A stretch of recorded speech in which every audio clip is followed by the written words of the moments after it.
Hello friends, welcome to my channel biosolution 2016। आज मैं class 10 science का chapter wise guess question discuss करूंगा। आज 1 से लेकर और चैप्टर 16 तक मैं क्वेश्चंस केवल डिस्कस करूंगा और आने वाले वीडियो में मैं चैप्टर 1, चैप्टर 2, चैप्टर 3 इस तरह से चैप्टर 16 तक मैं डिस्कस करता जाऊंगा विद आंसर। बट आज का जो वीडियो है केवल मैं क्वेश्चंस के बारे में बताऊंगा कि क्वेश्चन किस किस तरह से आते हैं। चलते हैं चैप्टर नंबर 1, रासायनिक अभिक्रिया में समीकरण, जिसमें पहला क्वेश्चन है। फर्स्ट क्वेश्चन इज दैट संयोजन अभिक्रिया क्या है, 2 उदाहरण दीजिए। दूसरा क्वेश्चन है वियोजन अभिक्रिया क्या है, 2 उदाहरण दीजिए। तीसरा क्वेश्चन है संक्षारण की परिभाषा देते हुए इसके उपयोग को लिखें। चौथा क्वेश्चन है उपचयन एवं अपचयन क्या है, 2 उदाहरण दें। पांचवा क्वेश्चन जो है वो विकृत गंधिता क्या है। और लास्ट क्वेश्चन जो है बहुत इंपॉर्टेंट है, क्वेश्चन बहुत बार पूछा गया है, रासायनिक समीकरण क्या है एवं संतुलित कीजिए। बहुत बार क्वेश्चन पूछा गया है, संतुलित करने के लिए पूछा जाता है रासायनिक समीकरण क्या है और उसे संतुलित कीजिए। और चैप्टर नंबर 2 अम्ल, क्षारक एवं लवण, जिसको बोलते हैं हम लोग एसिड, बेस एंड सॉल्ट। उसमें पहला क्वेश्चन अम्ल क्या है, इसके भौतिक एवं रासायनिक गुण धर्म को लिखे। हम लोग क्लास 9 में पढ़ रखे हैं और हमें इसके बारे में विस्तार रूप से भौतिक और रासायनिक गुण के गुण धर्म को विस्तार रूप से पढ़ना है क्लास 10 में। उसके बाद आते हैं क्षार एवं लवण की परिभाषा देते हुए 2 उदाहरण दीजिए। तीसरा क्वेश्चन निम्नलिखित का रासायनिक सूत्र एवं 2 उपयोग को लिखें। जिसमें से केवल इसका सूत्र पूछ लेता है। साधारण नमक का सूत्र क्या है, व्यंजक चूर्ण के उपयोग भी लिखा जाता है और उसके सूत्र को ही पूछा जाता है। बेकिंग सोडा क्या है, इसका सूत्र भी पूछा जाता है। धोने का सोडा क्या है, जिप्सम, प्लास्टर ऑफ पेरिस। मैंने यहाँ पर जितने 6 जो टर्म दिए हैं, साधारण नमक, व्यंजक चूर्ण, बेकिंग सोडा, धोने का soda, gypsum, plaster of Paris, ये सब सारे का रासायनिक सूत्र पूछा जाता है। इसको खाने का सोडा भी बोलते हैं, बेकिंग सोडा। अध्याय 3 धातु एवं अधातु। धातु अधातु में सबसे पहला क्वेश्चन क्या आता है कि धातु अधातु में क्या अंतर है, क्वेश्चन पूछता भी है। दूसरा क्वेश्चन धातु के भौतिक और रासायनिक गुण धर्म को लिखें। उस तरह अधातु के भी भौतिक एवं रासायनिक गुणधर्म को लिखें, क्वेश्चन पूछा जाता है। तीसरा है सक्रियता श्रेणी क्या है, बहुत बार पूछा गया क्वेश्चन। सक्रियता श्रेणी क्या है, पूछा जाता है बहुत बार। Next and last question is the ionic यौगिकों के गुण धर्म को लिखें, ये क्या है, ये पूछा जाता है। जितना मैं आज आप लोग के साथ डिस्कस कर रहा हूँ सारे क्वेश्चन इंपॉर्टेंट है, तो चैप्टर वाइज अगर आप क्वेश्चन एक 1 बाय 1 करते जाएंगे तो आपका सही होगा, आप अच्छी तरह से एग्जाम की तैयारी कर पाएंगे। चलते हैं अध्याय 4, जिसमें कार्बन और उसके यौगिक के बारे में पढ़ना है। उसमें पहला क्वेश्चन संतृप्त असंतृप्त कार्बन क्या है। उसके बाद दूसरा क्वेश्चन है कार्बन तथा हाइड्रोजन के संतृप्त यौगिक के सूत्र तथा संरचनाओं को बताइए। तीसरा है प्रकार्यात्मक समूह क्या है, लिखिए। इसमें फंक्शनल ग्रुप पूछा जाता है, इंग्लिश में फंक्शनल ग्रुप क्या है इसके बारे में पूछते हैं। जैसे हम लोग एल्कोहल को OH से कहते हैं, बॉन्ड OH। उसके बाद हम लोग एल्डिहाइड को बॉन्ड CHO से हम लोग करते हैं। उस तरह से सारे का प्रकार्यात्मक समूह फंक्शनल ग्रुप को लिखना है। समजातीय श्रेणी क्या है, ये भी पूछा जाता है। कार्बनिक यौगिकों की नाम पद्धति क्या है। अब सबका नाम पद्धति लिखना है कार्बनिक यौगिक में, जिसमें आपको पूछा जाता है बहुत बार कार्बनिक यौगिकों के नाम क्या क्या है। Sixth question is that alkane alkene sixth question जो है पूछा जाता है। सिक्स क्वेश्चन जो है एल्केन एल्कीन एल्काइन क्या है, इसके सूत्र को लिखें। जिसमें एल्केन एल्कीन एल्काइन ये तीन ही चीजें हैं, उसमें पूछा जाता है। इसमें आपका पूछा जाता है इसका सूत्र लिखिए। एल्केन का क्या सूत्र होता है, एल्कीन का क्या सूत्र होता है, एल्काइन का क्या सूत्र होता है। उसमें बहुत सारे उदाहरण पूछे जाते हैं। नेक्स्ट क्वेश्चन, हीरा और ग्रेफाइट में क्या अंतर है, पूछा जा सकता है। या हीरा कठोर क्यों होता है, ये भी पूछा जाता है। ग्रेफाइट मुलायम क्यों होती है, ये क्वेश्चंस बनते हैं, इसीलिए आप तैयारी कर लें सारे क्वेश्चंस का। अगर नहीं हो तो मैं नेक्स्ट वीडियो बनाऊंगा चैप्टर बाय चैप्टर, तो मैं 1 बाय 1 आपका डीलिंग करता भी जाऊंगा, क्वेश्चन का आंसर बताते जाऊंगा। उसके बाद हम लोग जो चैप्टर आएंगे वो आपका चैप्टर नंबर 5, जिसमें आपको चैप्टर नंबर 5 नहीं पढ़ना है इस बार में।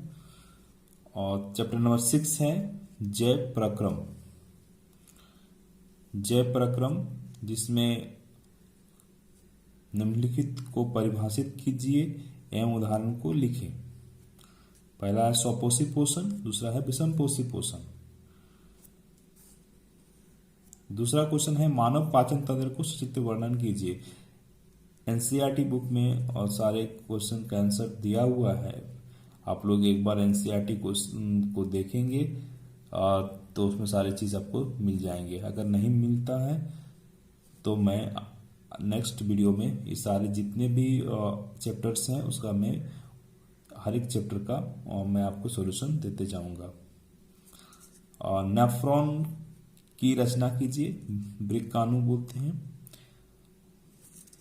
और चौथा क्वेश्चन है पादप में उत्सर्जन के कौन कौन से भाग होते हैं, इसमें भी ये क्वेश्चन बहुत बार पूछा जाता है।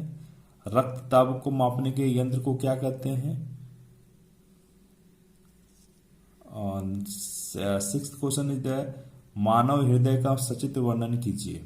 कभी कभी मानव हृदय का सचित्र वर्णन कीजिए, ये ऑलरेडी दिया रहेगा, उसमें आपको लेबलिंग करना होगा कि कौन सा उसका कौन सा पार्ट है, कौन सा भाग उसमें आता है। ABCD करके पूछा जा सकता है।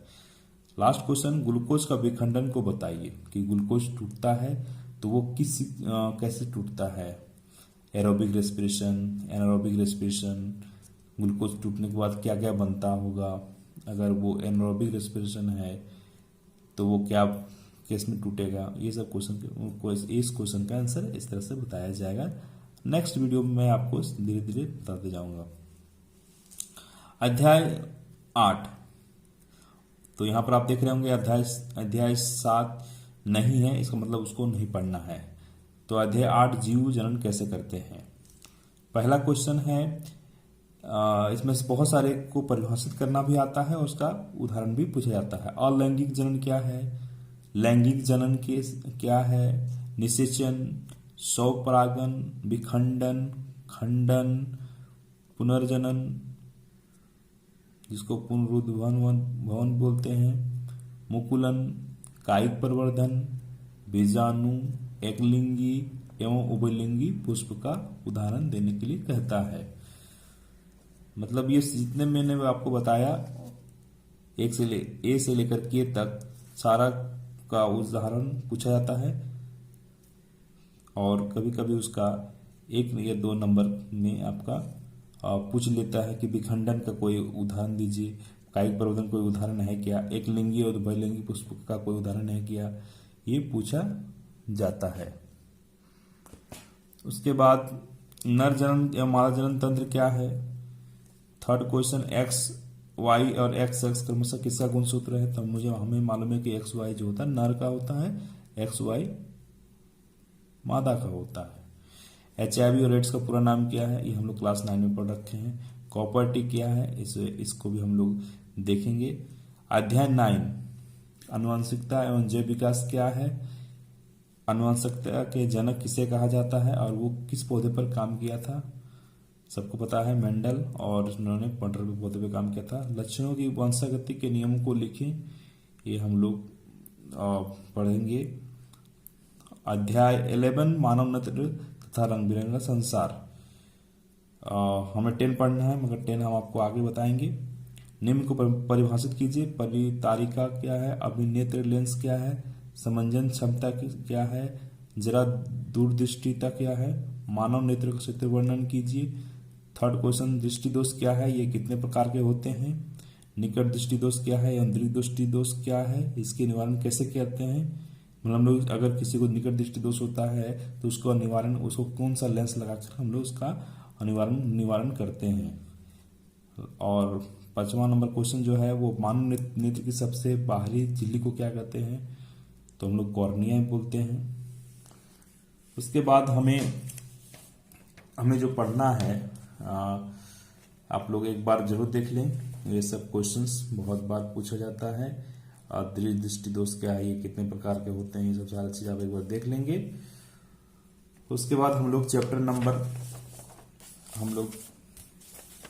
चैप्टर नंबर अध्याय 10 प्रकाश परावर्तन तथा अपवर्तन, उसमें आवर्धन क्या है, दर्पण के प्रकार कितने होते हैं, परावर्तन के नियम कौन कौन से होते हैं, अवतल दर्पण द्वारा बीम की स्थितियों के बारे में लिखें, ये बहुत बार क्वेश्चन पूछा गया है। उत्तल दर्पण द्वारा बने प्रकृति स्थिति को बताइए।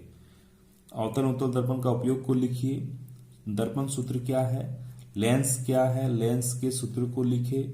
लेंस की क्षमता क्या है, इसका SI मात्रक क्या होता है। उसके बाद आता है अध्याय 12। अध्याय 12 में हम लोग देखेंगे कि निम्नलिखित को परिभाषित कीजिए। विद्युत धारा क्या है, विद्युत परिपथ किसे कहते हैं, प्रत्युत एवं SI मात्रक क्या है, विभवांतर एवं उसका SI मात्रक क्या है, ओम का नियम को लिखिए एवं सत्यापित कीजिए। तो V = IR कैसे होता है, ओम के नियम में हम लोग कैसे सत्यापित करते हैं, इसके बारे में हम लोग आगे डिस्कस करेंगे। आज केवल क्वेश्चन देख रहे हैं हम लोग। सबसे ज्यादा किस धातु में विद्युत प्रवाहित होता है, चांदी। श्रेणीकरण में पार्श्व के संयोजित प्रतिरोध क्या है, इसके सूत्र को लिखें, ये भी बहुत बार पूछा जाता है। और अध्याय 14 का ऊर्जा के स्रोत, आप यहाँ पर देख रहे होंगे अध्याय 13 नहीं पढ़ना है। अध्याय 14 का ऊर्जा के स्रोत, ऊर्जा का उत्तम स्रोत क्या है, जीवाश्म ईंधन क्या है, उदाहरण दीजिए। जैव मात्रा बायोमास क्या है, इसको उपयोग को लिखें। किस देश को पवनों का देश कहा जाता है, डेनमार्क को कहते हैं, NCERT बुक में साफ साफ लिखा हुआ है। नवीकरणीय और अनवीकरणीय ऊर्जा क्या है, उदाहरण दीजिए। उसके बाद आता है अध्याय 15, ये लास्ट हमारा अध्याय है, हालांकि 16 होना चाहिए था, 16 नहीं पढ़ना है इस बार। 16 अध्याय चैप्टर नंबर 16 जो है हमें इस बार नहीं पढ़ना है। निम्नलिखित को परिभाषित कर उदाहरण दीजिए। परितंत्र क्या, उत्पादक, उपभोक्ता, पोषी स्तर, आहार श्रृंखला, आहार जाल, ओजोन परत क्या है, ये हमारे लिए कैसे उपयोगी है। और लास्ट क्वेश्चन जो है, ओजोन परत जो होता है वो कैसे अपघटित हो रहा है, वो कैसे टूट रहा है, उसका क्षय कैसे हो रहा है, इसके बारे में हम लोग आगे डिस्कस करेंगे। आज हम लोगों ने केवल क्वेश्चन देखा। क्वेश्चन देखने के बाद हम लोग नेक्स्ट वीडियो में हमारा यही टारगेट रहेगा कि हम सारे का चैप्टर बाय चैप्टर हम लोग आंसर इसका हल करने की कोशिश करेंगे और हम आपको हल बताएंगे भी। Thank you very much. आप लोग 1 by 1 इस चीज़ को आप लोग देखते जाइए और अपनी कॉपी, अपने नोट्स में इस सारे क्वेश्चन को लिख डालिए। Thank you.